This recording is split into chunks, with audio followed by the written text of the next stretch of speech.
On revient sur la cérémonie du guide Michelin qui a eu lieu lundi dernier et on va se poser cette question existentielle. Le Michelin peut-il encore sauver la gastronomie française à l'époque où justement on va au resto pour vivre une expérience et la partager ensuite sur les réseaux sociaux? C'est parti. Le problème de Michelin, c'est qu'il n'a pas compris qu'aujourd'hui, il partageait le pouvoir. Moi, je crois aux institutions. Michelin a encore son pouvoir. Comme disait, chacun vit avec. On voit que beaucoup de chefs, et de grands chefs, et des chefs créateurs, n'ont plus besoin et s'affranchissent de l'étoile. Ça ne veut pas dire que Michelin n'existe plus. C'est juste qu'il faudrait qu'ils comprennent que le monde a changé, qu'il y a d'autres réseaux, d'autres générations de chefs, et un public qui, par contre, une génération qui ne comprend rien au Michelin. La jeune génération n'y pipe que dalle. C'est du hiéroglyphe, c'est la taille d'un bottin. Il a été construit pour les voitures, pour les boîtes à gants. Bah oui, oui. Il n'y a plus de voitures. Ouais, mais Donc Michelin, il est... Alors si on écoute ce gars là, le guide Michelin est complètement dépassé, c'est le guide d'un autre temps. Et ça voilà, c'est vrai que le guide Michelin a été dépassé à un moment dans les années 90. C'était une époque où le Goemio était en effet la référence chez les jeunes et le guide Michelin acheté par l'ancienne génération.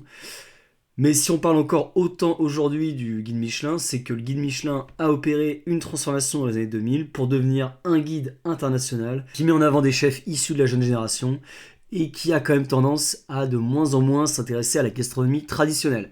Là où je pourrais le rejoindre, c'est sur la Gen Z qui ne comprend rien au guide Michelin. La Gen Z va au resto pour vivre une expérience avant tout visuelle.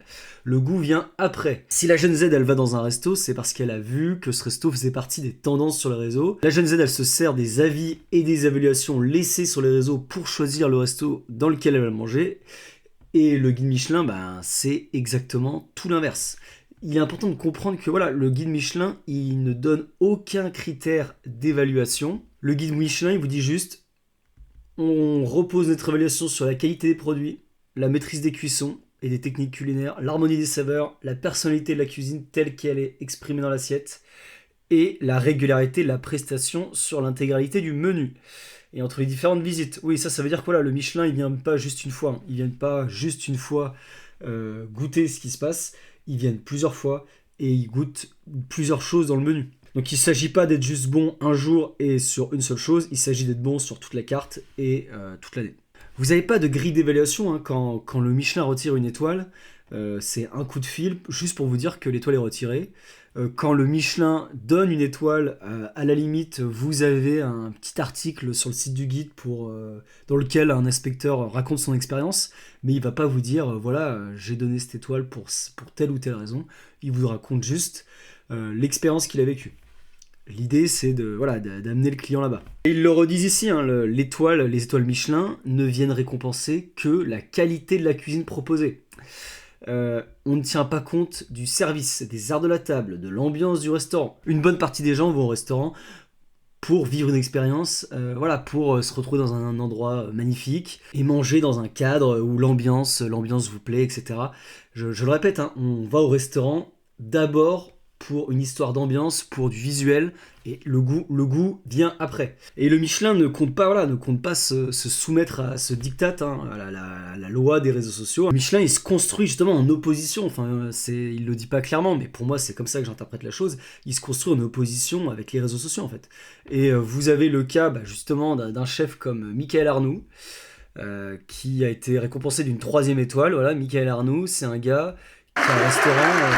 qui a un restaurant en Savoie et pas dans les voilà, c'est une auberge isolée en Savoie, c'est pas dans les stations de ski où tout le monde va.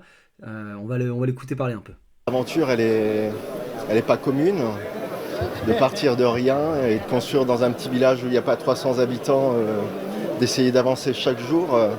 Oui, c'est un long parcours, semé d'embûches. Mais bon, quel bonheur, quel bonheur. Donc voilà, le restaurant de ce brave Mickaël, c'est les Morinières en Savoie. Alors, il joue quand même un peu le jeu des réseaux sociaux, puisqu'il a une page Insta, il est sur Google évidemment.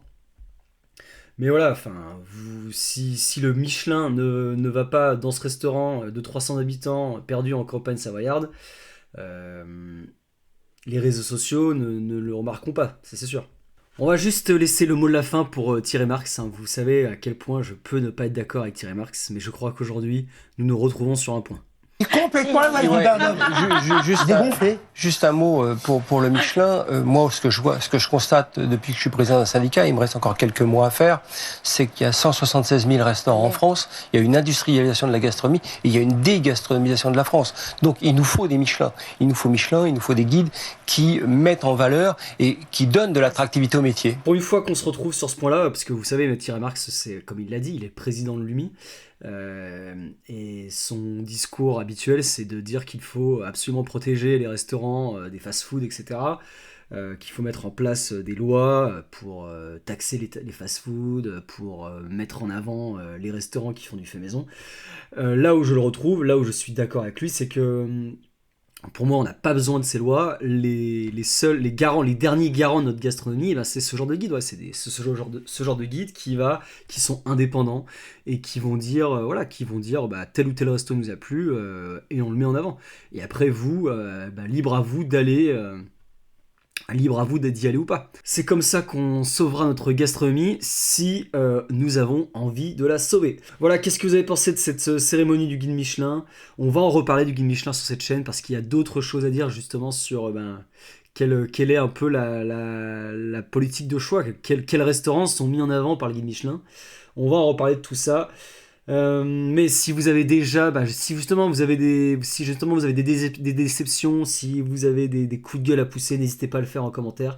Ou au contraire, si des restaurants pour vous sont magnifiques et le guide Michelin et grâce au guide Michelin vous avez pu aller dans ces restaurants, n'hésitez pas à le mettre en commentaire également. Et je vous dis à très vite.